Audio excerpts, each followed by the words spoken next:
Trump का travel ban आज से लागू होने वाला है। जी हां, 12 देशों के लोगों की अमेरिका में अब एंट्री पर रोक लग जाएगी, जिसमें 7 मुस्लिम देशों पर प्रतिबंध लगा है। ट्रंप के प्रतिबंध से कौन कौन प्रभावित हुआ है? नए प्रतिबंध में भी कई मुस्लिम देश बताए जा रहे हैं। प्रतिबंध पर डोनाल्ड ट्रंप का क्या कुछ कहना है?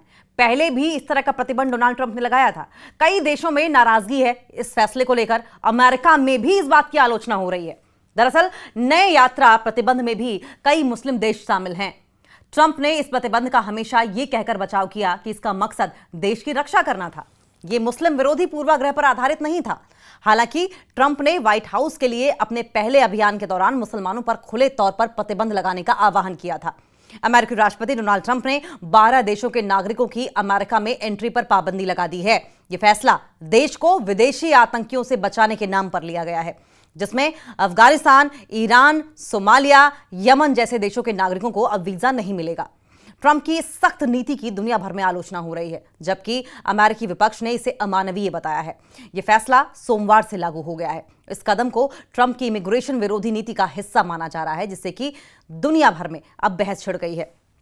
ट्रंप का ट्रैवल बैन आज से लागू होने वाला है। इन 12 देशों के लोगों की अमेरिका में एंट्री में रोक रहेगी। नए यात्रा प्रतिबंध में भी कई मुस्लिम देश शामिल हैं। ट्रंप ने इस प्रतिबंध का हमेशा यह कहकर बचाव किया कि इसका मकसद देश की सुरक्षा करना है, यानी मुस्लिम विरोधी पूर्वाग्रह पर यह आधारित नहीं है। हालांकि ट्रंप ने व्हाइट हाउस के लिए अपने पहले अभियान के दौरान मुसलमानों पर खुले तौर पर प्रतिबंध लगाने का आह्वान किया था।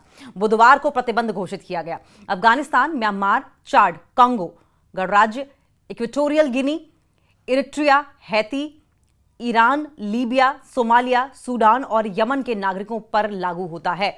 बढ़ा हुआ जो प्रतिबंध है वो Burundi, Cuba, Laos, Sierra Leone, Togo, Turkmenistan और वेनेजुएला के लोगों पर लागू होता है, जो अमेरिका से बाहर हैं और उनके पास वैध वीजा नहीं है। अब इस मामले पर न्यायाधीशों के साथ टकराव भी हो रहा है। ये नीति आज से प्रभावी होगी और इसके खत्म होने की कोई तारीख तय नहीं है। नए नियमों के बारे में जानने योग्य बातें कुछ जो हैं वो आपको बताते हैं। व्हाइट हाउस में लौटने के बाद से ट्रंप ने इमिग्रेशन एनफोर्समेंट का एक अभूतपूर्व अभियान शुरू किया, जिससे कि कार्यकारी शक्ति की सीमाओं को पार कर लिया गया है और संघीय न्यायाधीशों के साथ टकराव हुआ, जो उन्हें रोकने की कोशिश कर रहे हैं। 7 मुस्लिम देशों पर प्रतिबंध लगाया गया है। दरअसल अपने पहले कार्यकाल के दौरान डोनाल्ड ट्रंप ने जनवरी 2017 में भी एक आदेश जारी किया था, जिसमें 7 मुस्लिम देशों के नागरिकों पर अमेरिका की यात्रा करने पर प्रतिबंध लगा दिया गया था। इन देशों में Iraq, Syria, Iran, Sudan, Libya, Somalia और यमन शामिल हैं। यानी कि इन देशों से लोग अब अमेरिका की यात्रा नहीं कर पाएंगे। 2017 में ट्रंप के इस आदेश के बाद इन मुस्लिम देशों के लोग परेशान हुए थे। कुछ यात्रियों को तो अमेरिका आने वाली उड़ानों पर चढ़ते से रोक दिया गया था, या फिर उन्हें उतरने के बाद अमेरिकी एयरपोर्ट पर हिरासत में ले लिया गया था। ट्रंप के इस आदेश को मुस्लिम प्रतिबंध भी कहा गया था। बहुत से लोगों ने इसका विरोध किया और कोर्ट में चुनौती दी थी, लेकिन 2018 में अमेरिका के सुप्रीम कोर्ट ने इसका एक संशोधित रूप मंजूर कर लिया।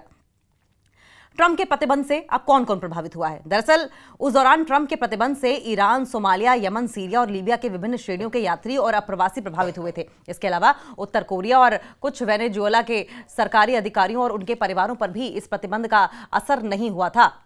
दरअसल असर काफी ज्यादा हुआ था। नए प्रतिबंध में भी कई मुस्लिम देश शामिल हैं। ट्रंप ने इस प्रतिबंध का हमेशा यह तर्क देकर बचाव किया कि उसका उद्देश्य देश की रक्षा करना था। यह मुस्लिम विरोधी नहीं है, मुस्लिम विरोधी पूर्वाग्रह पर आधारित नहीं है। हालांकि ट्रंप ने व्हाइट हाउस के लिए अपने पहले अभियान के दौरान मुसलमानों पर खुले तौर पर प्रतिबंध लगाने का आह्वान किया था। अब प्रतिबंध पर ट्रंप खुद क्या कह रहे हैं? ट्रंप ने कहा कि यह प्रतिबंध इसलिए जरूरी है क्योंकि कुछ देश वीजा सिक्योरिटी में सहयोग नहीं करते। उनके पास यात्रियों का रिकॉर्ड ठीक से नहीं होता और कई बार लोग अमेरिका में आकर तय समय से ज्यादा रुक जाते हैं। उन्होंने कोलोराडो के बाउल्डर में हुए हालिया पेट्रोल बम हमले का उदाहरण भी दिया। हालांकि हमलावर जिस देश से था वो इस बैन लिस्ट में शामिल नहीं है। पहले भी इस तरह के प्रतिबंध अमेरिका की ओर से लगाए जा चुके हैं। दरअसल ये फैसला ट्रंप की पुरानी नीति की याद दिलाता है, जब उन्होंने अपने पहले कार्यकाल में 7 मुस्लिम बहुल देशों पर प्रतिबंध लगाया था। इस बार भी बैन लिस्ट में कई मुस्लिम देश हैं। यह कदम ट्रंप की कट्टर इमिग्रेशन नीति का हिस्सा है, जिससे कि अमेरिका में गैर कानूनी असुरक्षित प्रवास को रोकना है। कई देशों में नाराजगी है। इन प्रतिबंधों को लेकर कई देशों में नाराजगी है। चाड के राष्ट्रपति ने तो जवाब में अमेरिकी नागरिकों को वीजा देना बंद करने का ऐलान कर दिया है। उन्होंने कहा कि चाड के पास न विमान है, न अरबों डॉलर, लेकिन हमारे पास सम्मान है। उधर अफगान नागरिक जो अमेरिका में बसने की उम्मीद कर रहे थे, अब डरे हुए हैं कि उन्हें तालिबान के बीच वापस लौटना पड़ सकता है। अमेरिका में भी आलोचना हो रही है इस फैसले की। दरअसल इस फैसले की आलोचना अमेरिका में भी हो रही है। डेमोक्रेट सांसद रो खन्ना ने इसे क्रूर और असंवैधानिक बताया है। उन्होंने कहा कि हर किसी को शरण मांगने का अधिकार है। हालांकि ट्रंप समर्थकों का यह कहना है कि यह फैसला अमेरिका की सुरक्षा के लिए जरूरी है। अब देखना होगा कि यह ट्रैवल बैन अमेरिका की इमिग्रेशन पॉलिसी को किस दिशा में लेकर जाता है।